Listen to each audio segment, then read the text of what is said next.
SC ST மாணவர்கள் scholarship பெறக்கூடிய national Overseas ஸ்காலர்ஷிப்னு சொல்லக்கூடிய தேசிய வெளிநாட்டு உதவி தொகை திட்டமானது மத்தியில பாஜக அரசு ஆட்சிக்கு வந்த நாள் முதல் இருட்டடிப்பு செய்யப்படும். இதனால் எஸ்சிஎஸ்டி மாணவர்களினுடைய உயர்கல்வி கனவு பாதிக்கப்படக்கூடிய நிலை ஏற்பட்டிருக்கு. என்ன நடந்தது முழுமையா பார்ப்போம் வாங்க. பட்டியலின மற்றும் பழங்குடி ஏழை மாணவர்கள் வெளிநாடு சென்று படிப்பதற்காக 1954 மத்திய அரசு உதவித்தொகையை கொடுத்துக்கிட்டு இருக்காங்க. இந்த திட்டத்தின் கீழே எந்தெந்த பிரிவுகள்லாம் வருவாங்க அப்படின்னா, பட்டியல் சாதியினர், பழங்குடியினர், குற்ற பழங்குடிகள்னு அறிவிக்கப்பட்ட நாடோடி பழங்குடியினர், அரை நாடோடி பழங்குடியினர், இந்த பிரிவுகளை சேர்ந்த குடும்பத்திலிருந்து படிக்க வரக்கூடிய அந்த மாணவர்களுக்கு வருஷத்துக்கு அவங்களுடைய ஆண்டு வருமானம் 8 லட்சத்துக்கு குறைவா இருக்கக்கூடிய மாணவர்களுடைய உயர்கல்விக்கான நிதி உதவி ஆல்ரெடி கொடுத்துக்கிட்டு இருக்கிறாங்க மத்திய அரசு. இந்த நிலையில வர 2025-26 கல்வி ஆண்டுல தமிழகத்துல மட்டும் தேசிய வெளிநாட்டு உதவி தொகைக்கான திட்டத்துல பட்டியல் பழங்குடி பிரிவை சேர்ந்த மாணவர்கள் சுமார் 106 பேர் தேர்வாகியிருக்கிறாங்க. அப்படி தேர்வான 106 மாணவர்கள்ல வெறும் 40 பேருக்கு மட்டும் மத்திய அரசினுடைய சமூக நீதி மற்றும் அதிகாரமளித்தல் அமைச்சகம் உதவித்தொகை ஸ்காலர்ஷிப்னு கொடுக்கணும்னு முடிவு செய்திருக்கிறாங்க.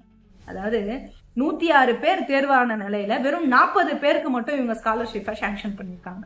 மாணவர்களினுடைய வெளிநாட்டு உயர்கல்வி கனவை சிதைக்கிற வேலையில மத்திய பிஜேபி அரசு தொடர்ந்து செய்துகிட்டு இருக்காங்க.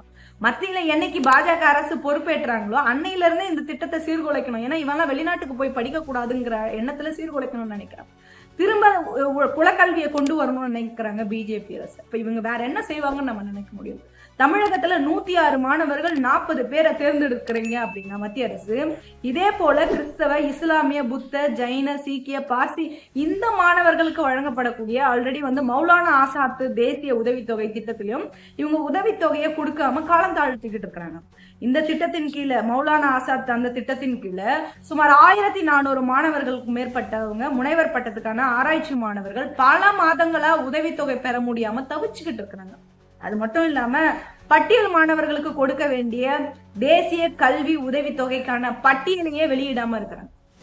ஏப்ரல் 2025 வரைக்கும் மத்திய அரசு இந்த பட்டியலை வெளியிடாம தாமதிச்சுக்கிட்டு இருக்கிறாங்க.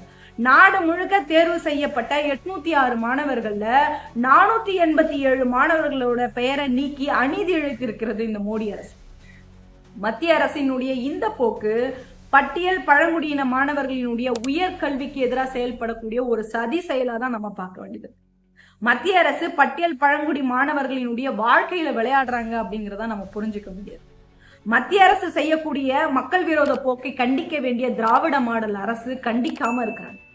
மாணவர்களினுடைய உயர்கல்விக்கான உதவித்தொகையை கேட்க முயற்சி கூட இவங்க செய்யல. திராவிட மாடல் அரசு எப்படி முயற்சி செய்வாங்க? இந்த திராவிட மாடல் அரசு, திமுக அரசு எஸ்சி/எஸ்டி மக்களுக்காக வழங்கப்படக்கூடிய நிதியை ஆல்ரெடி திருப்பி அனுப்பிச்சுட்டு இருக்காங்க. அப்படி இல்லைன்னா இந்த எஸ்சி/எஸ்டி மக்களினுடைய நிதியை வேற வேற நலத்திட்டங்களுக்கு மடைமாற்றம் செய்து அந்த திட்டங்களுக்கு பயன்படுத்திக்கிட்டு இருக்காங்க. தமிழக அரசு எஸ்சி/எஸ்டி மக்களுக்கான நிதியை சரியா பயன்படுத்தி இருந்தா தானே மத்திய அரசு கேள்வி கேட்க திராணி இவங்களுக்கு இருந்திருக்கும். இவங்களே முறையா இந்த நிதிகளை ஒழுங்கா கையாளுறது கிடையாது. பிஜேபியை தமிழ்நாட்டுல வரக்கூடாதுன்னு சும்மா பாவலாதான் காட்டுது திமுக. உண்மையாவே பிஜேபி வரக்கூடாதுன்னு நினைச்சிருந்தா மாணவர்களின் கனவை சிதைக்கிற பிஜேபி மக்கள் மத்தியில அம்பலப்படுத்தி இருக்க வேணாம். ஆனா அதை எதையுமே திமுக செய்யலையே. எஸ்சி/எஸ்டி மக்களுக்காக, அவர்களின் உரிமைகளுக்காக கட்சி தொடங்குறேன்னு சொன்னவங்க, 30 ஆண்டு காலம் அரசியல் பணியில இருக்கிறேன்னு சொல்றவங்க இப்ப பொது அரசியல்ல, பொது நீரோட்ட அரசியல்ல நாங்க இருக்கிறோம்னு சொல்றாங்க. இருந்துட்டு போங்க. ஆனா இந்த மக்களினுடைய உரிமைக்காக, அவர்களினுடைய கல்விக்காக கட்சி தொடங்கி நீங்க கேட்க மாட்டீங்க. ஆளுகின்ற சமூக நீதி அரசும் சொல்ற திமுகவும் கேட்க மாட்டாங்க. அப்ப யாருதான் இந்த மக்களுக்கான உரிமைகளை பற்றி பேசுறது? நாம கேட்டா நம்மளையே விரோதமா பாக்குற புத்தி இவங்களுக்கு இருக்கு. இதை சுட்டி காட்டினாவே நம்மளையே விரோதமா பாக்குறீங்க. அப்ப இது போன்ற நடவடிக்கைகளை உடனடியா மத்திய அரசு கைவிடணும். தேர்ந்தெடுக்கப்பட்ட எல்லா மாணவர்களுக்கும் உடனடியா உதவித்தொகை ஸ்காலர்ஷிப் கொடுக்கணும். ஆட்டக்கடிச்சு மாட்டக்கடிச்சு இறுதியா மாணவர்களினுடைய படிப்பு விஷயத்திலும் அரசியல் செய்யுது பிஜேபி. நம்மால் முடிந்த வரை அழுத்தத்தை கொடுத்து இந்த மாணவர்களுக்கான ஸ்காலர்ஷிப் பெறுவதற்கான முயற்சியில் ஈடுபடணும் அப்படின்றத நான் கேட்டுக்கிறேன்.